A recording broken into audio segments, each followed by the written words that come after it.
दोस्तों नमस्कार। आज हम हैं पंचायती अखाड़ा श्री निरंजनी में और आज हम आपको बताएंगे कि क्या कुंभ को लेकर के अखाड़े तैयार हैं और जितने तैयारी हैं उनकी तैयारियों के विषय में भी पूरी हम जानकारी लेंगे। और आज हम बात करेंगे यहाँ के सचिव श्री महंत राम रतन गिरी जी से।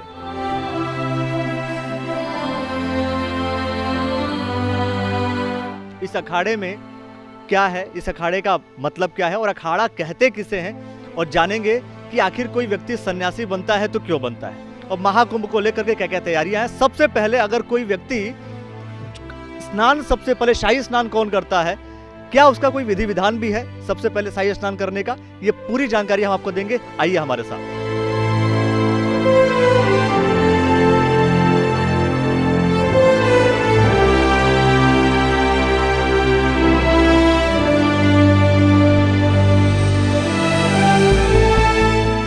आज हमारी इच्छा यही है कि आज जो लोगों के मन में भ्रांतियां हैं महाकुंभ को लेकर के और साथ में जो अखाड़ों को लेकर के जो सवाल होते हैं उन सारे सवालों पे आज हम आपसे चर्चा जरूर करेंगे। हाँ, बैठिए बैठिए, स्वागत है। आज हम उपस्थित हैं पंचायती अखाड़ा श्री निरंजनी में और आप उनके सचिव श्री महंत राम रतन गिरी जी हैं। सबसे पहले सर मैं आपका बहुत बहुत स्वागत करता हूँ। धन्यवाद। और आपसे सवाल तो बहुत सारे हैं, क्योंकि मैं समझता हूँ कि जनता, हमारी जो ऑडियंस है, उनके मन में बहुत सारे सवाल आते रहते हैं और कुछ सवाल उनके भी हैं, कुछ मेरे व्यक्तिगत सवाल भी हो सकते हैं कुंभ को लेकर के। सबसे पहली चीज़ जो एक डाउट मन में, संदेह है लोगों के कि कुंभ होगा या नहीं होगा, तो चूंकि 12 साल बाद यह महाकुंभ होने वाला है, तो ऐसी स्थिति में आप लोग क्या कुंभ होने वाला है नहीं होने वाला, आप उस चीज़ का खंडन अगर आप करें तो और अच्छा रहेगा। देखिए, अखाड़ों की कुंभ की तैयारी पूरी तरह से, हमने निमंत्रण कार्ड, हमने 2000 कार्ड छपवाए, हमने अपने सभी महात्माओं को कार्ड भेज दिए। इसमें तो कोई दो राय है ही नहीं, कुंभ तो बिल्कुल होगा। और शासन प्रशासन भी पूरी तैयारी कर रहा है। सभी जो है रोड बन रहे हैं, ब्रिज बन रहे हैं, सीवर लाइन बन रही है, बिजली है, पूरी तैयारी है। अब ये देखा जाएगा कि फरवरी के महीने में कोविड-19 का जो उतार रहेगा या चढ़ाव रहेगा या मध्यम रहेगा। यदि उतार रहा तो फिर तो कोई डाउट ही नहीं है, कुंभ मेला पूरा होगा। यदि मान लो बढ़ता है तो हम लोग फिर जहाँ जान है वहाँ जहान है, फिर उसको देखते हुए फिर अपने जो है कम लोगों में स्नान करेंगे। मतलब महाकुंभ होगा, थोड़ी सी संख्या घट या बढ़ सकती है कोविड-19 को देखते हुए। हाँ, फरवरी के महीने में इसको देखना पड़ेगा। फरवरी के महीने में इसको देखना पड़ेगा। अच्छा, ये अगर हम महाकुंभ की बात करें, कुंभ की बात करें, तो कुंभ का एक आम व्यक्ति के जीवन में क्या महत्व है? क्योंकि नॉर्मली कुंभ में लोग स्नान करने तो आते हैं, पर उस स्नान करने के साथ साथ वो अपने मन में क्या ऐसी धारणा रखें, किस तरीके से वो स्नान करें जिससे कि उनका जीवन, क्योंकि उसका उद्देश्य क्या है, मैं वो जानना चाहता हूँ कि कुंभ का उद्देश्य उसका क्या? पुरानी कथा है जी। कि अब जब राक्षस और देवताओं में झगड़ा हुआ था, समुद्र मंथन हुआ, इस पर सहमति बन गई थी देवताओं के गुरु बृहस्पति जी की अध्यक्षता में। तो समुद्र मंथन करते समय अमृत का घड़ा निकला था। अमृत का घड़ा निकला तो अमृत को पाने के लिए राक्षस और देवताओं में क्या ना भगदड़ मच गई कि जो हम पिएंगे अमर हो जाएंगे। तो इंद्र का पुत्र जयंत को जो है घड़ा दे दिया गया था और वो आगे चला, राक्षस पीछे चले। तो हिंदुस्तान में जहाँ जहाँ उस घड़े की, कुंभ की बूंदें जहाँ छलकी, जिस राशि में, जिस ग्रह में छलकी, वहीं कुंभ मेले का आयोजन होता है। ये हिंदुस्तान में 4 जगह होता है: प्रयागराज, हरिद्वार, उज्जैन, त्र्यंबकेश्वर, नासिक। तो इस संयोग में पवित्र नदियाँ, जहाँ जहाँ ये अमृत छलका, वहाँ पे नदियाँ हैं। स्नान करने से अपना जो जितने भी अपने पाप हैं, अपने 7 पीढ़ियों के पाप जो हमने किए हैं, वो सब दूर हो जाते हैं। अच्छा, ये जो सवाल है, जो मिथ है लोगों के मन में, एक कहावत जैसे आपने बोला कि कुंभ में स्नान कीजिए, अपने पाप धो दीजिए, इसका मतलब ये है कि जब तक कुंभ ना आए तब तक पाप करते रहिए? नहीं, ऐसा नहीं है, बीच बीच में ही होता है ये। मतलब जहाँ ये संयोग बहुत कम होता है। यदि आप एक बार ये धारणा कर लें कि हमको ये स्नान करने के बाद दोबारा हमको पाप करना नहीं है, तो उसके बाद तो पाप दूर हो जाएंगे, एक तरह का प्रायश्चित हो जाता है। तो प्रायश्चित, मैंने वही कहा कि ये जो कहावत है, कहावत होगी कि अगर आपने गंगा में स्नान किया तो आपके पाप धुल जाते हैं। तो लेकिन उसके बाद दोबारा गलती नहीं करनी चाहिए। गलती नहीं, और गलती किया फिर से नहा लिया तो क्या? फिर उसका कोई फायदा नहीं है। उसको दंड मिलेगा। फिर तो जो आप भगवान उसका जो दंड कर्म का जो विधान है, कर्म का जो विधान है, कर्म के विधान पर उसको दंड उतना ही मिलेगा। ऐसा नहीं है कि अगर आपने गलती की और कीजिए और आके स्नान कर लीजिए, गलती कीजिए फिर से आके स्नान कर लीजिए, तो ये नहीं है। ये नहीं है। मतलब अगर आप कर्म के विधान, कर्म प्रधान है, कर्म के आधार पर दंड मिलेगा, कर्म प्रधान है। तो ये जैसा दोस्तों, जैसा मैं आपको बता रहा हूं कि आज जो हमारा विषय है कुंभ को लेकर के, कुंभ के अलग अलग सेगमेंट्स को लेकर के, आपने बताया कि दैनिक जीवन में क्या महत्व है, और दूसरा जो है कि अगर कुंभ हम मनाते क्यों हैं वो आपने हमें बता दिया। तो जैसे निरंजनी अखाड़ा है, जिसको एक आम तौर पर लोग निरंजनी अखाड़ा ही इसको बोलते हैं। तो निरंजनी अखाड़ा अगर कोई व्यक्ति ज्वाइन करना चाहता है, क्योंकि कई बार ऐसा होता है कि कुछ लोग अखाड़ा ज्वाइन करना चाहते हैं, तो अखाड़ा ज्वाइन करने का वो सिस्टम क्या है, वो तौर तरीका क्या है, क्या ऐसे कुछ टर्म्स एंड कंडीशन जिसको हम कहते हैं? नहीं, अपनी इच्छा से कोई आता है, चौथी अवस्था में भी आ जाते हैं, बच्चे भी आ जाते हैं, 25 साल के भी आ जाते हैं। सबसे पहले हम उनका आईडी देखते हैं और सबसे पहले हम उनको समझाते हैं कि भाई ये तुम सन्यासी क्यों बन रहे हो, घर की अपना गृहस्थ आश्रम सबसे ऊपर है। लेकिन वो नहीं मानता है बच्चा, तो हम उसको 1-2 साल के लिए अपना ब्रह्मचारी बनाते हैं, और फिर ब्रह्मचारी बनाने के बाद जब कहीं का पहले कुंभ आएगा उसमें नागा सन्यासी बनाते हैं और उसमें पूर्ण दीक्षा दी जाती है। अच्छा, पहले ब्रह्मचारी बनाएंगे? हाँ, ब्रह्मचारी बनाएंगे, उसके बाद कुंभ मेला आएगा तो उसमें नागा बनाएंगे। अच्छा, आपने खुद ही बोला कि ये सबसे पहले जो है वो गृहस्थ जीवन को आप जो है महत्वपूर्ण मान रहे हैं। सबसे सर्वश्रेष्ठ आप जो है गृहस्थ जीवन में काफी जिम्मेदारियां होती हैं। तो मतलब ये जिम्मेदारियां नहीं पूरी करनी है तो आकर सन्यासी बन जाओ? नहीं, ऐसा नहीं है। अब जो है यदि मान लो बच्चा सन्यासी बन गया, सन्यासी बनने के बाद फिर ये संत जीवन भी बड़ा कठिन है। संत जीवन में सुबह जल्दी उठना, कर्मकांड करना, ये सब कुछ करना गृहस्थ नहीं कर सकता है। लेकिन मेरे को संत जीवन एक अलग है, गृहस्थ जीवन एक अलग है। दोनों में तुलना करें तो गृहस्थ जीवन ही मतलब बहुत समस्याएं आती हैं गृहस्थ जीवन में, वो काफ़ी जो है संघर्षपूर्ण है। अच्छा, मतलब गृहस्थ जीवन संघर्षपूर्ण है। और कई बार अगर आप संघर्ष नहीं कर पाते हो तो आप सन्यासी बन जाइए। चौथी अवस्था में भी सन्यासी बनते हैं। हमारे 4 अवस्था होती हैं: बालावस्था, गृहस्थ, वानप्रस्थ और सन्यास। जी, सन्यास चौथी श्रेणी में आता है। लेकिन हमारे आदिगुरु शंकराचार्य, हम जितने भी अखाड़े हैं, हमारे 6 अखाड़े हैं जी, हम सभी आदिगुरु शंकराचार्य जी के फॉलोअर हैं, उन्हीं के हम अनुयायी हैं। भगवान आदिगुरु शंकराचार्य जी तो 3 वर्ष की उम्र में ही जो है घर छोड़ दिया था, लेकिन वो भगवान शंकर के अंश अवतार थे। हम लोग जो है उसके बाद आते हैं, लेकिन हम कोई शादी विवाह नहीं करते। जैसे आदिगुरु शंकराचार्य ब्रह्मचारी थे, हम भी जो है शादी अविवाहित रहते हैं और शादी नहीं करते हैं, और सन्यासी का जीवन आप जीते हैं।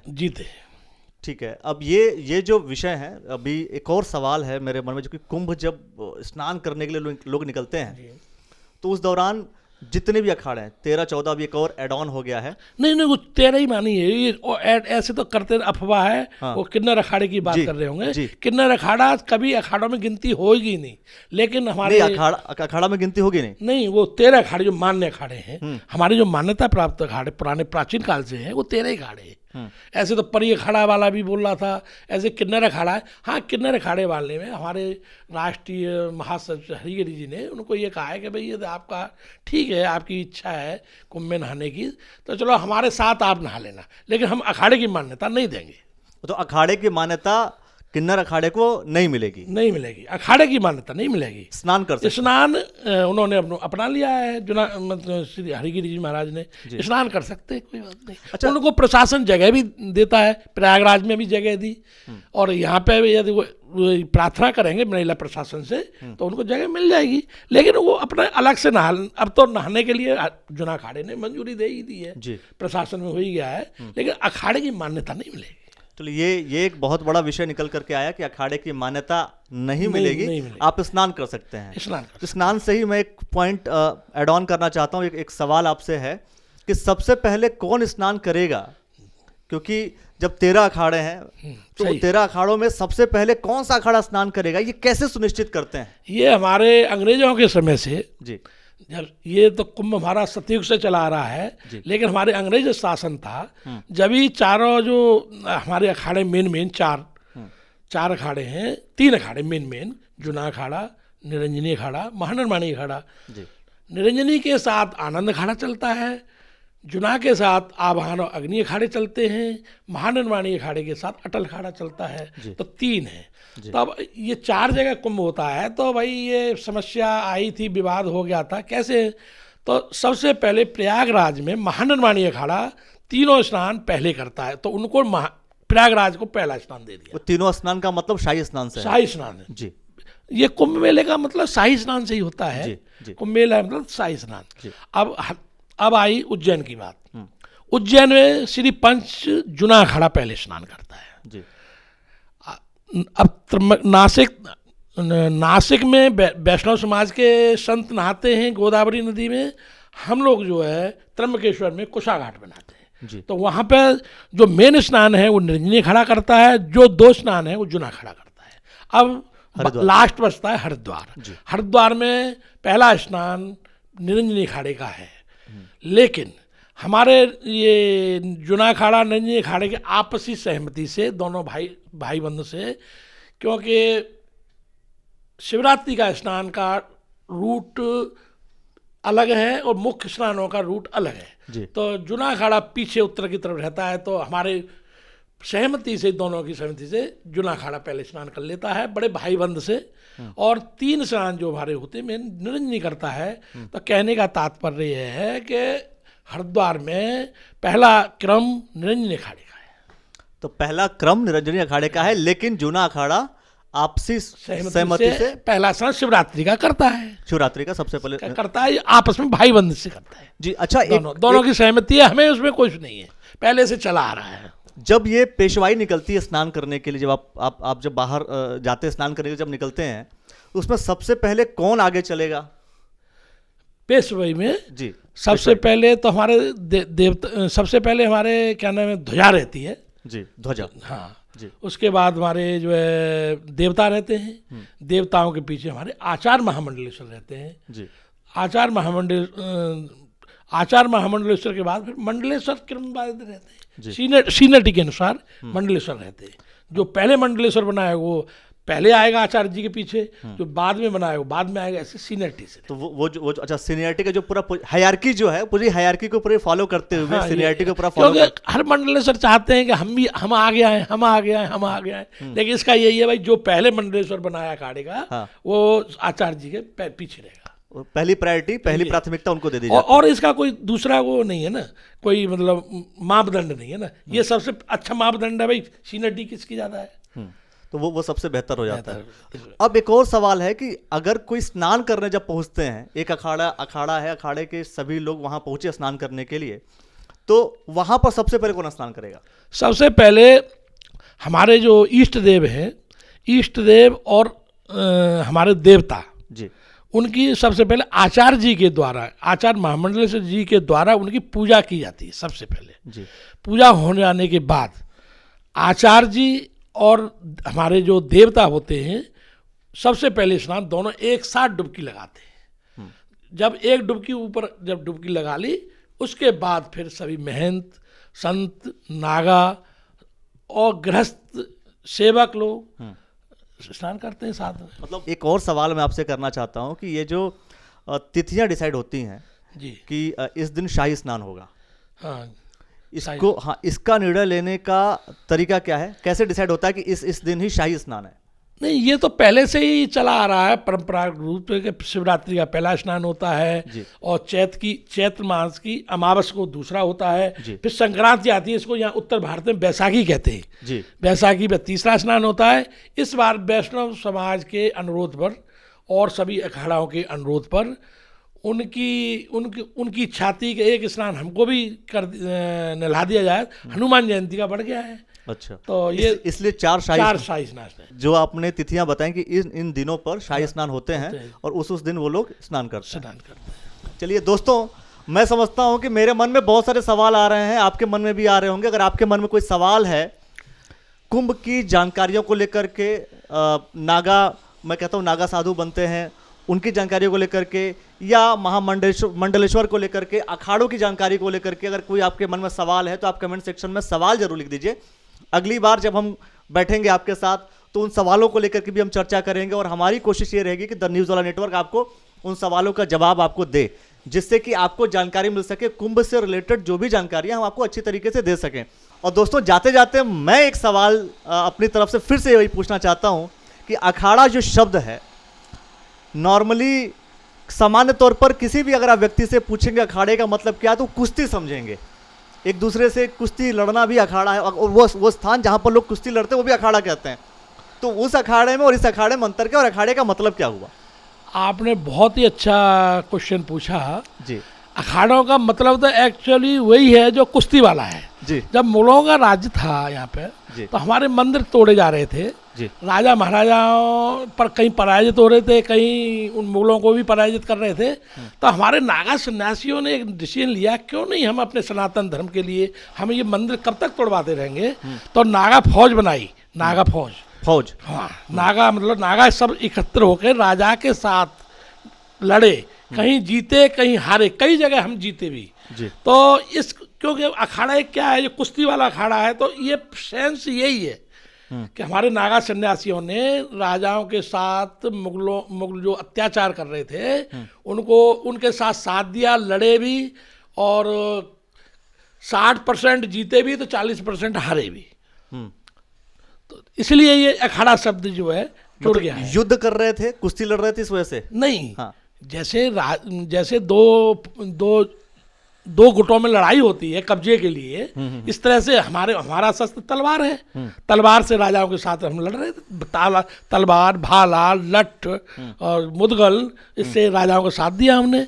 और साथ देने के बाद फिर हमने कई बार कहीं जीते भी, और हमने कहा भाई ऐसे हम मंदिर तो नहीं तोड़ने देंगे, मंदिर नहीं तोड़ने देंगे। इसलिए ये सेंस वही अखाड़े वाला है, अखाड़े वाला है, मतलब मंदिर नहीं तोड़ने देंगे, इसके लिए एक फौज बनी और वो नागाओं की और नागाओं सेना बनी, और वो सेना ने युद्ध किया कि भाई किसी भी तरीके से मंदिर को ना तोड़ो। नहीं, मंदिर अत्याचार, हाँ, अत्याचार भी अत्याचार के विरुद्ध, मंदिर ना तोड़ने के विरुद्ध। तो ये मैं समझता हूँ कि आपने बहुत ऐसी जानकारियां दी जो हमारे दर्शकों को इस शब्द में बताऊंगा। जैसा कि आप जानते हैं कि नागपुर शहर है जी। तो नागपुर ही क्यों उसका नाम है, क्यों नागाओं की फौज का, नागाओं की सेना का वो हेड ऑफिस था। अच्छा, नागपुर हेड ऑफिस। नागपुर जो शहर का नाम है वो नागाओं के नाम पर है जी। तो वो नागाओं के जो है इसलिए नागपुर रखा गया है, और नागाओं सेनाओं का छावनी थी। तो हेड ऑफिस नागपुर में, इसीलिए नागाओं की हेड ऑफिस नागपुर में, इसीलिए उसका नाम रख दिया गया, नागपुर पड़ गया। ये बहुत ही रोचक जानकारी मैं समझता हूं कि हमारे दर्शकों को आज मिली है, और ऐसे बहुत सारी रोचक जानकारियों के लिए हम बार बार हरिद्वार से आपको बार बार रिपोर्टिंग करके आपको बताते रहेंगे। जो भी मन में आपके सवाल है, मैं फिर से कहता हूं, आप सवाल जरूर पूछ लीजिए ताकि हम आपको उसका जवाब दे सकें, और आपसे महन जी मिलते रहेंगे। बिल्कुल, और अलग अलग विषयों पर स्वागत है। 3 महीने का मेला है, 27 अप्रैल तक आप बिल्कुल आइए, आपका स्वागत है।